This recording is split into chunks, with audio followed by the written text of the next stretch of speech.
உணவகத்துடன் குடிப்பகம் இணைந்த ரெஸ்டோ பார் திட்டம் தேவையில்லை என கூறியுள்ள பாமக தலைவர் அன்புமணி ராமதாஸ், இந்த திட்டத்தை கைவிடாவிட்டால் பாமக போராட்டம் நடத்தும் என எச்சரிக்கை விடுத்துள்ளார். இது தொடர்பான கூடுதல் விவரங்களை எமது செய்தியாளர் பாண்டியராஜன் தொடர்ந்து வழங்க கேட்கலாம். பாண்டியராஜன், தொடர்ந்து வழங்கலாம்.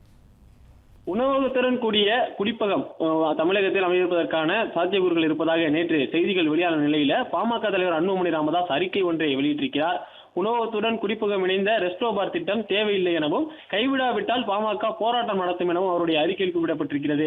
ஆந்திரம், கர்நாடகம் உள்ளிட்ட மாநிலங்களில் நடைமுறையில் இருப்பதை போன்று தமிழ்நாட்டிலும் உணவகங்களுடன் குடிப்பகங்கள் இணைக்கப்பட்ட ரெஸ்டோ பார்களை அமைக்க உரிமம் வழங்குவது குறித்து தமிழக அரசு பரிசீலித்து வருவதாகவும், இது குறித்த அறிவிப்பு நிதிநிலை அறிக்கையில் வெளியிடப்படும் என்றும் ஊடகங்களில் செய்தி வெளியாகிருப்பதை சுட்டிக்காட்டியிருக்கக்கூடிய அன்புமணி ராமதாஸ், பெரும் கேட்டை விளைவிக்கும் திட்டம் குறித்த இந்த செய்திகள் உண்மையா என்பதை அரசு விளக்க வேண்டும் எனவும் குறிப்பிட்டிருக்கிறார். தமிழ்நாட்டில் தற்போது 3 நிலைகளில் மது குடிப்பகங்கள் இருப்பதாகவும், அரசு மதுக்கடைகளுடன் இணைந்த குடிப்பகங்கள் HL1 என்ற உரிமத்துடனும், மணமகிழ் மன்றங்கள் என்ற பெயரிலான குடிப்பகங்கள் HL2 என்ற உரிமத்துடனும், நட்சத்திர விடுதிகளில் உள்ள குடிப்பகங்கள் HL3 என்ற உரிமத்துடன் இயங்கி வருவதை குறிப்பிட்டிருக்கக்கூடிய அன்புமணி ராமதாஸ், இவை அனைத்தும் கடுமையான விதிமீறல்களும் சட்டவிரோத மது விற்பனையும் நடைபெற்று வருவதால் அவற்றை மூட வேண்டும் என்று பாமக வலியுறுத்துவதையும் பாமக தலைவர் அன்புமணி ராமதாஸ் இந்த அறிக்கையின் மூலமாக சுட்டிக்காட்டியிருக்கிறார்.